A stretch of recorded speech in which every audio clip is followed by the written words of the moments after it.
Hi everybody. Today is the 7th day of my master cleanse, so it's been a week of me drinking my lemonade mixture. I feel better today than I did yesterday. Yesterday I had some pretty serious food cravings, so I am happy to report that I am not craving junk food nearly as badly today as I was.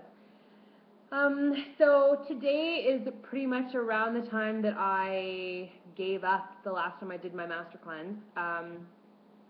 It was either day 7, day 8, I don't remember, but it was around this time that I started to really sort of go downhill and crave food really bad, and I eventually just gave up and shoved a bunch of like pastry in my mouth after 8 days. So we're not going to do that this time. So I'm feeling pretty good about, I guess like moving past day 7, day 8, I'll feel really, really good come day 9, day 10, because I'll know that I went past what I had been able to do before. So my energy is really good. I've been sleeping really well. I haven't had any type of headache since the first few days that I started, which has been really good. My joints and my muscles are a little bit achy. That started around day 4, day 5, and it hasn't really gone away. I find if I move a bit, it helps, like if I go for walks or like if I go out with the dogs or if I'm just outside, it helps take some of the achiness away.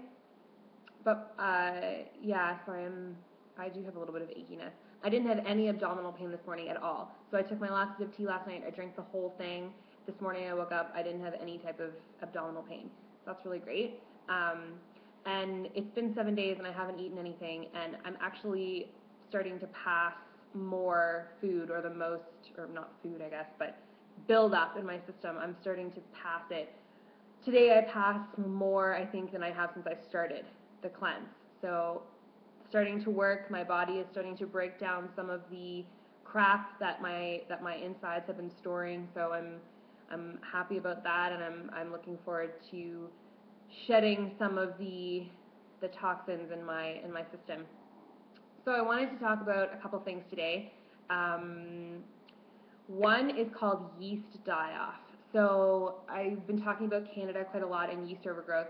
So there's some debate, I guess, about yeast die-off. Basically what it is when you have a lot of yeast in your body and when you deplete it from sugars or carbs or dairy, naturally the yeast starts to just die in your body. And what happens when it dies is that there's a number of, I guess, chemicals, or like sulfur is one of them, that's stored in the yeast. When the yeast dies in your system, it sort of releases a bunch of nastiness into your system. So for anywhere between a day and a month, you can suffer from various symptoms from yeast die-off. So I did read, though, on a couple of different sources that if you do kill your yeast in the proper way or in the right way, you shouldn't really suffer from yeast die-off. But I've also read from tons of people, like dozens and dozens of people on different forums online, that they have definitely suffered from yeast die-off, specifically on the master cleanse as well. So far, I don't think that I've really suffered from any of them, but basically it feels like you have the flu. So your symptoms are, or can be, fever, achiness, which I actually do have some achiness, fatigue, brain fog. And brain fog is also a symptom of yeast overgrowth. So sometimes if you have yeast overgrowth in your system, it can feel like you're just sort of hazy sometimes. You can't keep focus. So brain fog is also a symptom of yeast die-off. Nausea, gas, bloating, fever, headache, sore throat, and body itch. So those are all symptoms of the yeast die-off. I definitely have had some achiness and a little bit of nausea in the mornings, but I don't think that that's necessarily due to yeast die-off. Anyway, just thought I would throw that out there. There's a handful of people that I've read about, and it seems like it's maybe what they're suffering from is yeast die-off, and they don't know what they're suffering from. So they'll do the master cleanse, and then they'll have some symptoms like you have the flu, and it could be just toxins leaving your body, or it could also be yeast die-off. So I thought that was kind of interesting that I would share that with you. The other thing that I also did some research about, and I've been doing this for a couple of days, is I wanted to give you guys exactly how many vitamins and minerals you're getting on the Master Cleanse, because obviously it seems like you're just getting a bunch of lemons and maple syrup and cayenne pepper, which are a whole lot of nothing, right? Because they're not really, it's not like you're eating cheeseburgers. So I did put a list together of all of the vitamins and minerals. So we'll start with cayenne pepper. So cayenne pepper, as I mentioned before, is extremely good for you, and if you can incorporate it in your daily diet, you should, because there's all kinds of really great benefits.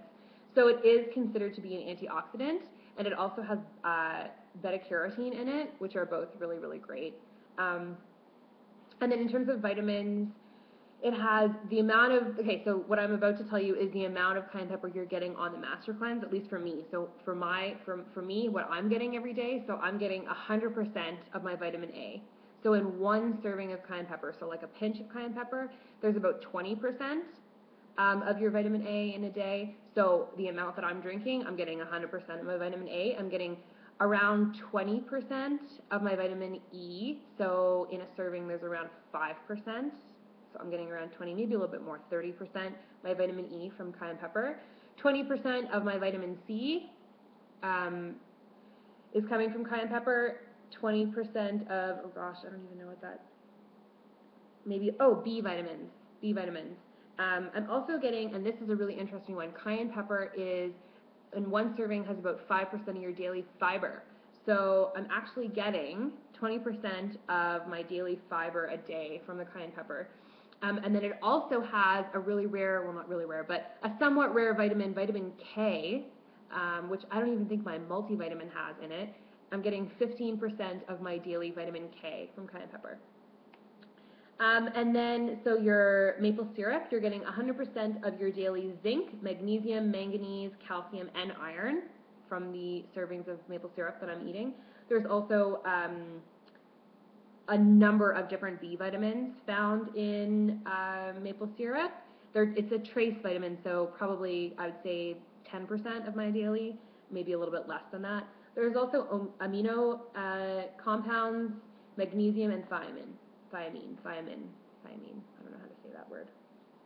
And then in the lemons, so Stanley Burroughs in his book says that he believes that lemons and limes are the richest source of minerals and vitamins of any food that you can buy or get. I don't know if that's true, but definitely online, if you look up lemons, it does say that lemons are debatably, at the very least, the best citrus fruit. And a lot of people do think that they are incredibly rich in vitamins and minerals. So this is a pretty long list. So it has around 20% of my daily phosphorus, calcium, and potassium, as well as vitamin A. It also has 200% of my daily vitamin C, thiamine, niacin, folate, iron, plantaphenic acid, which is one of the B vitamins, I believe, riboflavin, vitamin B6. It also has, and this is probably one of the most interesting things, it has 60%, the amount of lemons that I'm drinking, minimum, probably a little bit more than that, 60% of my daily copper. And copper, if it's taken naturally, helps in the formation of protein in the body. So I thought that was really, really interesting. And it also has magnesium in it. So I'm actually getting, in this diet, probably more vitamins and minerals than I would be if I was just eating what I had been eating before, which is like pizza and chicken wings. And I mean, I don't know, I ate a lot of fresh fruit as well, but it definitely is a very rich, diet in vitamins and minerals for sure. Yeah, so that's my video for today. I just wanted to share with you exactly the vitamins and minerals you are getting if you are thinking about doing the Master Cleanse, or you're worried that you may not be getting the adequate amount of vitamins. That list is probably better than my multivitamin that I take every day, and my multivitamins are not cheap. They're like $50 multivitamins that I bought at a health food store. So, yeah, all of those things, and then yeast die-off also kind of interesting. If you are suffering from Candida, definitely look into that. So that's me, day 7. I feel pretty good about what I've accomplished so far. A week is a long time to go. And I spoke to a couple people yesterday who had tried or attempted the Master Cleanse, and one of them told me that she was working in like a Subway shop or like a sandwich shop, and it was day 2, and she got, she was so desperate she just started eating one of the customers' subs because she was craving the food so badly, and a couple other stories like that. So I feel pretty good about my 7 days. The other thing, and this is the most wonderful thing that I can possibly share with you, I don't know if you can tell, but my skin is doing so much better, and I am so happy to tell you that I did not take an antihistamine last night. So for the first time in like 2 years, I was able to not take an anti-allergen or an anti-allergy medication for my skin. And I don't have any type of dermographism right now. It's obviously not cured or gone, but it's a lot better.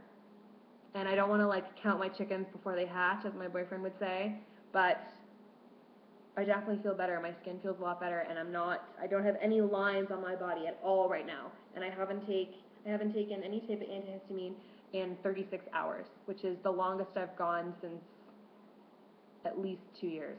So, great news. So I'll make another video for you guys tomorrow. I hope everything is well with you, and thanks for watching.